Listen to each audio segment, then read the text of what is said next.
What is going on, everybody? Welcome back to another episode of this week's Fan Mail Q&A edition, where today we have lots of awesome questions to go through. So I want to go ahead and take the time to say thank you all so much for sitting on by. I do want to put it out there in the beginning, if you guys have any non-Dragon Ball related questions to ask me about anything you guys are curious to know about, make sure you guys go ahead and drop your questions down the comment section below. As of course, making sure to hit that like button alongside subscribing and turning on all notifications, the regular norm that we do here on the channel, as well as checking out my second and third channels for more additional content that you will not get to find on here, Unreal Network, and of course Unreal Vlogs. So without us wasting any more time, let us go ahead and dive into the very first question of the day, which comes from Aaron NT. Hey Unreal, I love what you've been doing with the channel. I actually love your vlogging channel a lot because it gets to show a side of you that many others don't see on here, I think, so keep it up and I hope you see this. Question number 1, being that you're a pro wrestler and you get signed by the WWE, what are your top 5 dream matches to have? Question 2, how do you do your intros and stuff and how long does that take you? Question 3, where do you see this channel, UnrealEntGaming, in the next 2 years, as well as Unreal Vlogs and Unreal Network? Question number 4, do you like Xenoverse more or Fighters? Very good question. Now thank you so much for the questions, Aaron. Now to answer your first question, being that I'm a pro wrestler, it's not easy and there's no guarantee that I will ever make it into the WWE. However, my optimism is very high and I do believe that through hard work, patience, and consistency, I will make it into the WWE. That is an absolute fact. So there's a part of me that believes that there's that slight chance that it may never happen, but I believe in myself and I do believe that one day I will be there. Now, the question, lingers as to what happens when I'm there. Now, my top 5 dream matches to have, realistically, if I were to get signed, were to be as follows. Now, it's in no particular order, but I would love to get into the ring with AJ Styles. That's pretty much an obvious. He's, if anything, one of the greatest wrestlers to ever grace a professional wrestling ring, and that's not, overrating his ability, that's just an absolute fact. So AJ Styles, Seth Rollins, because I grew up watching Tyler Black in Ring of Honor, so I've grown to really adapt myself and gravitate towards him. So AJ Styles, Seth Rollins. Obviously, another one would be The Undertaker, but being that, realistically speaking, he may not be there by the time I'm there, I'm gonna have to scratch that one out. So, in replacement for The Undertaker, I would have to say Triple H. I've always loved Triple H ever since I was a kid, and watching him be a part of DX, watching him have classic matches with Mick Foley and Shawn Michaels and Undertaker and so many others. I mean, Triple H is somebody that I loved his entrance, I loved his music, I loved his moves. He was very aggressive. I preferred him more as a heel than anything else, but Triple H would have to be number 3 in replacement to Taker if Taker's not there. Number 4 would obviously be John Cena, because you gotta make your money somehow, and plus, obviously, if you wrestle John Cena, you're being put in the spotlight as being one of those top guys, and John Cena is a workaholic, and I really admire that, and I really respect that. Granted, many people may have an opinion on Cena, but for me, I will always respect him for what he's been doing for the business and just carrying on the legacy when the company needed him to. So definitely John Cena. And the last one's tricky because there are so many pros that I would love to tangle with in the ring, but I would have to say, if not Samoa Joe, then I would probably have to say either Ricochet or perhaps maybe, if he does end up coming back, Neville.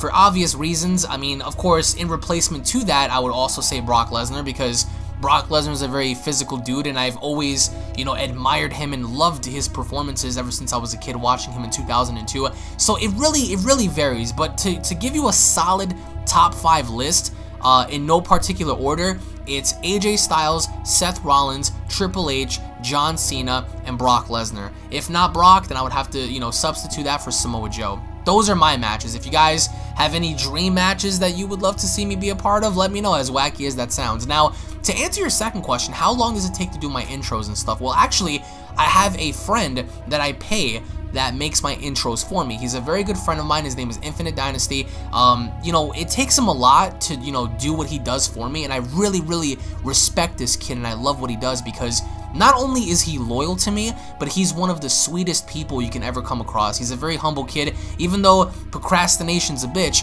I really do admire what he does because his creativity is what led me to gravitate towards him, and what he does for me is just unparalleled. He's been one of those guys that made my intro, made my outro, and I really suggest for you guys to follow him on Twitter and his YouTube channel because the guy can work wonders. He's an amazing person. I'll leave his links down below, so if you guys want to go ahead and just, you know, give him a quick hello. But Infinite Dynasty is the one that does it for me, and I'm fairly certain that it's not that long of a process, but I'm fairly also certain that he has a laptop, so laptops suck. And rendering anything on a laptop can take forever, and that could really be a detriment. So I do believe that his only downside is using a laptop, but if he's not using a laptop and he's using a desktop and it still takes him forever, then that's bad because his rendering settings must be out there. But he's a gem. He's an amazing person, and every single time you guys see a sick outro, it's because I, you know, tell him what to do and I give him, you know, my ideas, and he puts it into fruition and he actually creates it. So that's my man right there for me, so shout outs to him. Now, to answer your third question, now in 2 years, it'll be the year 2020. Now, by the year 2020, I'm hoping and I'm expecting for this channel to get 1 million subscribers. That's going to be the goal. I mean, the goal is going to be to actually try to get to 1 million by next year, but I want to be beyond 1 million subscribers on this channel because that's what I'm really aiming for. So to get this channel up and going, I would love for this channel to be at that plateau by that time. So in 2 years, by 2020, I want UnrealEntGaming to be at 1 million subscribers. As for Unreal Vlogs and Unreal Network, what's unique about those channels is Unreal Vlogs is something that you guys get to see behind the scenes. And I'm fairly certain you guys have seen it in my description box where you guys can go ahead and check it out. I do lots of things on there that are different, and Unreal Network is a place to where we discuss movies, talk about spoilers, you know, talk about lots of different things that you won't get to find on here, which is why I enjoy running 3 channels. I was considering doing a 4th channel on something completely different, but I'm building the brand of Unreal because, you know, that's what I've been doing ever since the inception of this current channel. So I think in 2 years, I want UnrealEntGaming to be at 1 million. For Unreal Vlogs in 2 years, I would have to say well over 100,000 subscribers, hopefully. And for Unreal Network, I'm hoping that that channel in 2 years at least reaches 300,000, if not more, because that channel is just built around discussions, movie discussions, spoilers, news, information, updates, that kind of stuff. And it's very informative and it's very awesome to discuss other things on that channel where we discuss, you know, a few particular things here that don't correlate to movies or whatever. So that's what I'm hoping to see in the coming future. And to answer your final question, Xenoverse or Fighters? Fighters looks, you know, very good in terms of like its shading and its models and like the way it's just painted out, like in terms of like having to look at the imagery and stuff and, you know, the artistic style for Fighters. But Xenoverse for me is gonna have to be better, so I prefer Xenoverse over Fighters. It's not the fact that Fighters is too competitive or whatever, it's the fact that for Xenoverse you can mod more, for Xenoverse you can do more, and for Fighters, I mean, you can't really do as much. Once you beat the story, all that's pretty much left is the arcade. That's pretty much it, or even going online, which, you know, we have servers that are just wonky all the time, and that's pretty much a detriment sometimes. So for me, I would say Xenoverse because I've had, you know, lots of amazing experiences on there, you know, playing with people, having to battle people, the whole 9 yards. So for me, I would have to say Xenoverse over Fighters for now, but if Fighters ends up releasing a bigger roster with more maps and stuff like that, then maybe I'd gravitate towards Fighters. But if you guys have missed out my mod videos on that, you might want to go ahead and check it out because it's some really awesome stuff. So anyways, Aaron, I do want to say thank you so much for your questions, bro, and I hope you have a fantastic day, my friend. And now moving on to the next question, which is from Hexagon Benson. Hey Unreal, best Dragon Ball YouTuber on the platform in many ways than one. Thank you for that, man. But yo, can you answer this please? Okay, so what are some major Let's Plays that you would love to do on your channel, face cam and all? I know you said you'll put out merch for each Let's Plays, but when will that be? Well, thank you so much for the question. Now, to answer that, I have an idea for various different Let's Plays that I want to do. Now, I want you guys to take into account that the more serious Let's Plays that I do are going to involve face cam, and they're going to be 100% serious in what I do.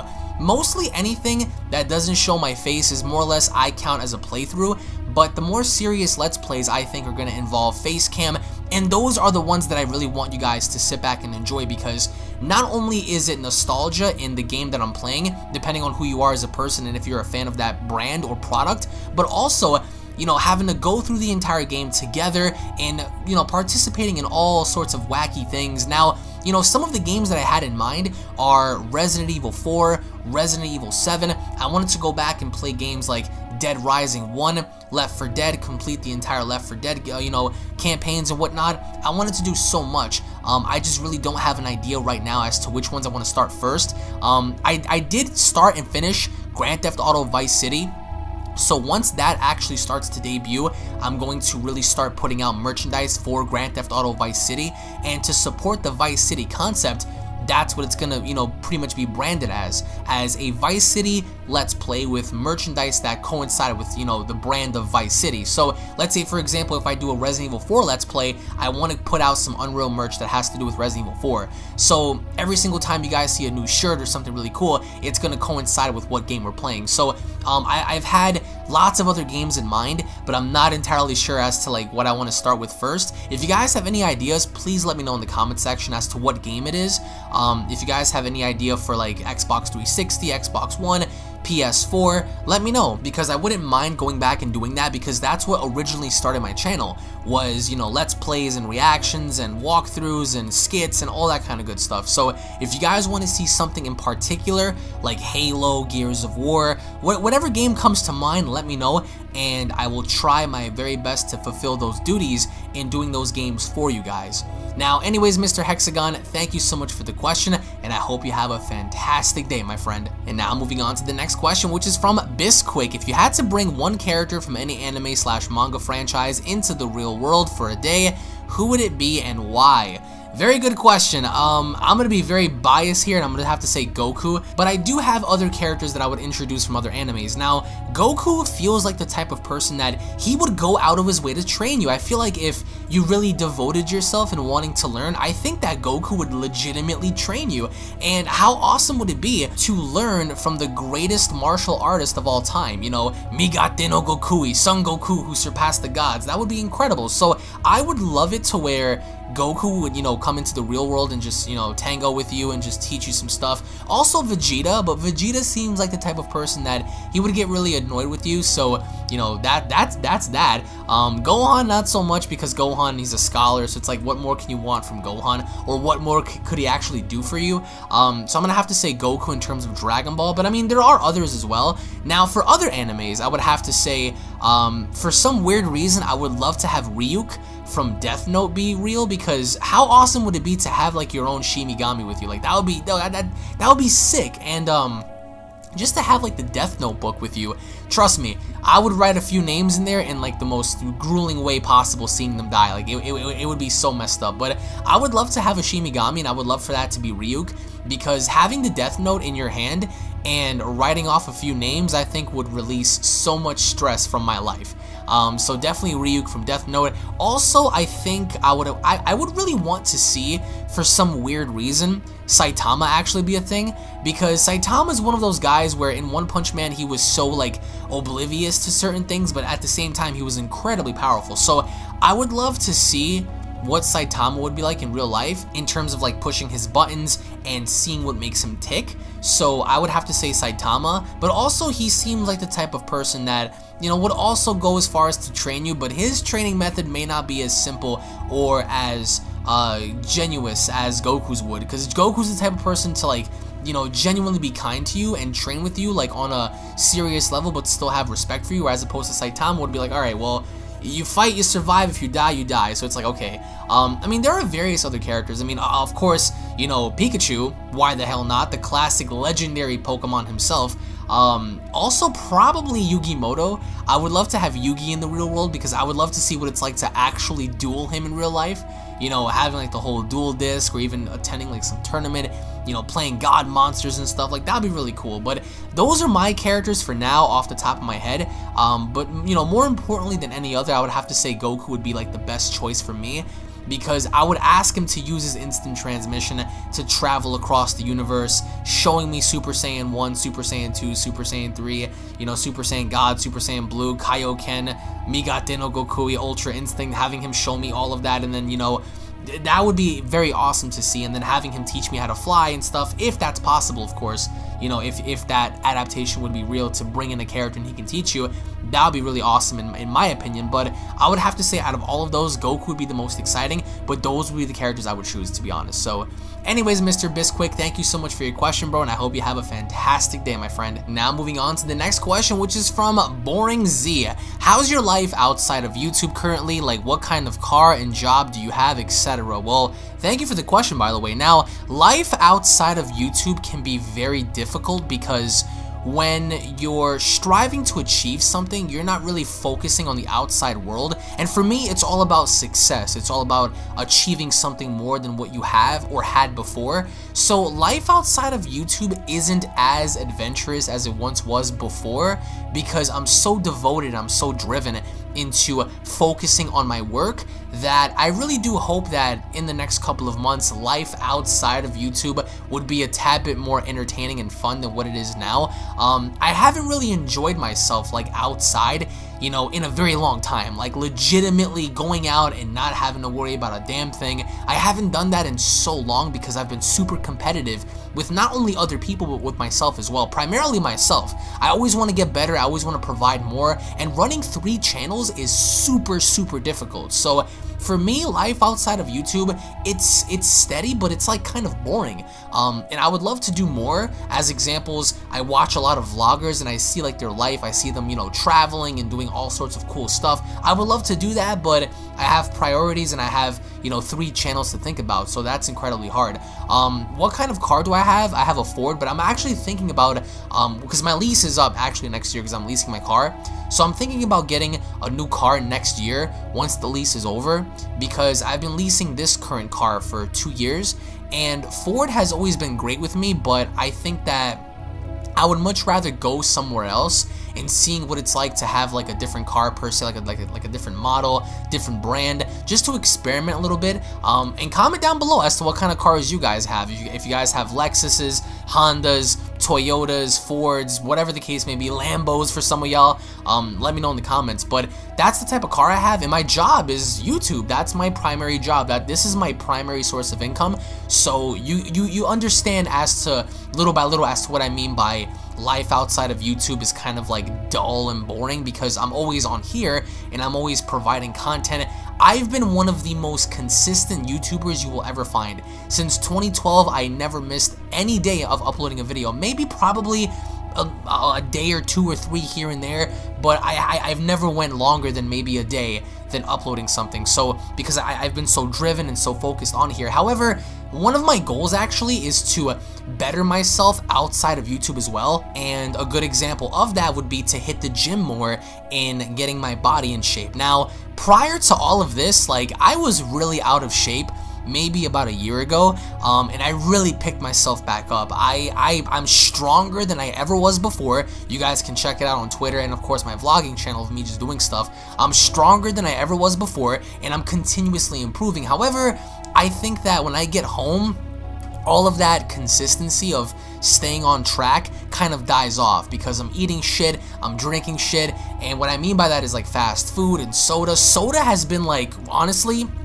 my biggest enemy since like day one. I really need to stop, but I don't know what to do. I'm addicted to aspartame. I'm addicted to the sugar chemicals that are in drinks, like for example like soda and stuff like that. Like I just can't, you know, I can't let it go. At a certain point in my life, I did relinquish soda completely. It's just the caffeine that keeps me up and the taste of it that just keeps me coming back for more.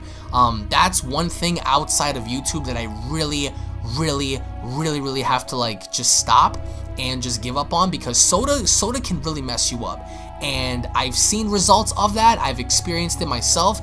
But the thing is, man, when you're addicted to, you know, sugar, it can really be like a never-ending battle in some cases. So the life outside of YouTube it's all right, but it's not like the most like lavish life to live per se, because it's always about grind time, working out, you know, putting in time into the future and what you want for your future, and that's basically that. So not too much to it, but it is what it is for the most part. So Anyways, my friend, I do want to say thank you so much for your question, Boring, and I hope you have a fantastic day, my friend. And with that being said, thank you all once again for watching this edition of Fan Mail Q&A of the week. I really hope you guys sat back and enjoyed again. If you guys missed out the previous episodes, make sure you guys go ahead and check them out. I will leave links to them down in the description box below. Now, again, one of the main reasons as to why you guys, I think, should watch Fan Mail of the Week is because you really get to learn more about me and more about my personal life. And if you guys have any questions to ask me that you guys would love to get to know, all you guys have to do is simply let me know in the comment section below. Drop your question down below, or just tune in for the community tab whenever I post something about fan mail, and just drop your questions there. And for everyone out there asking, I'm going to make the announcement very soon of the PO box that I'm going to open up, which is going to be really cool because finally I get to, you know, see what you guys want to send me and whatever, and doing unboxings and whatnot. So it's going to be really fun. But either way, everybody, thank you so much for your time. Thank you all so much for watching this episode of Fan Mail. If you guys have any questions, drop them down below. If you guys are new to the channel, hit that subscribe button, guys. Turn on all notifications. If you guys are also unaware of Unreal Vlogs and, of course, Unreal Network, subscribe to those channels as well. Really cool stuff on there that you will not get to find on here. Discussions, news, information, updates, spoilers, vlogs, scary stories, the whole shebang on those channels. Thank you all so much for your support. It's been fun. And also, guys, what I want to ask you is if you guys want me to possibly do 2 episodes of Fan Mail of the Week, you know, within the week, let me know. Perhaps maybe we could do Sunday and maybe Friday, because a few of you guys have requested for me to do more of these as we continue on. So I'm not sure if I want to continue to upload it once a week, or if you guys want to see it continuously multiple times during the week. It's up to you guys, but this is more or less a little bit of an engagement with you guys, and for you guys to get to know me better, and just, you know, the whole 9 yards of like getting to know a content creator. So if you guys want to see more of these in the week, let me know. If not, then we're going to focus on uploading once a week. So thank you all so much for watching, guys. Once again, tune back in for more, and I'll see you all down in the comment section below. Cue my outro, bitch.